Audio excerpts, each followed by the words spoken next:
చిన్న రీల్కిను 30 minutes YouTube వీడియోకి చాలా డిఫరెన్స్ ఉంటుంది. సో చిన్న చిన్న రోల్స్ అవి చేయడంలో కూడా నేను ఎప్పుడు తప్పు అనుకోలేదు. The size of the role నేను ఎప్పుడు చూడలేదు. ఐ ఓన్లీ ఫెల్ట్ లైక్ అరే ఇంత బంపర్ ఆఫర్ ఎవరికి వస్తుంది, 1 billion ఇది. త్రివిక్రమ్ గారు ఆఫీస్ నుంచి ఫోన్ వచ్చి నువ్వు జులై సినిమాలో అల్లు అర్జున్తో యాక్టింగ్ అంటే ఓడియం భలే ఉంది, ఇదేదో ఎక్కడో నక్కతొక్క తొక్కాం మనం, మనకు రావడం ఏంటి అని. So it's a cycle. అంటే వాళ్ళు సార్ ఎక్కడో షోస్ చూసి అబ్బాయి తెలుగు బాగా మాట్లాడతాడని నాన్న తీసుకొచ్చి అందులో పెట్టి దెన్ అలాగే అత్తారింటి దారేజ్ చేస్తున్నప్పుడు ఆ సినిమా అయిపోయి చెప్పారు, మా ఇంట్లో నన్నే అన్నారు, ఆ అబ్బాయి లొడలొడలో మాట్లాడతాడు, అబ్బాయికి హెడ్ ఫోన్స్ ఇచ్చి అసలు ఒక్క డైలాగ్ కూడా ఇవ్వకపోతే ఇదేంటి రివర్స్ క్యారెక్టరైజేషన్ అంటే.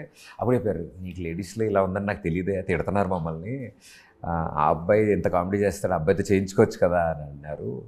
అప్పుడు ఆయన అన్నారు అంటే ఏదైనా మంచి సినిమా వచ్చినప్పుడు మంచిది, నువ్వు ఎక్కువ కనిపించే పాత్ర, ఎక్కువ ఎంటర్టైన్ చేయగలిగే పాత్ర వస్తే మాత్రం తప్పకుండా చెయ్యి, నా నెక్స్ట్ సినిమాలో మాత్రం వద్దు నువ్వు, ఎందుకంటే నీకు స్టాంప్ పడిపోద్ది. ఇప్పుడు నేను హీరో పక్కన నేను ఫ్రెండ్ పెట్టానంటే నీకు 10 సినిమాలు వస్తాయి హీరో కింద ఫ్రెండ్ కదా, అట్లా వద్దులే, నీకంటూ ఇష్టపడే వాళ్ళు చాలామంది ఉన్నారు, వాళ్ళ కోసం మంచి సినిమాలు చేయన్నారు ఆయన.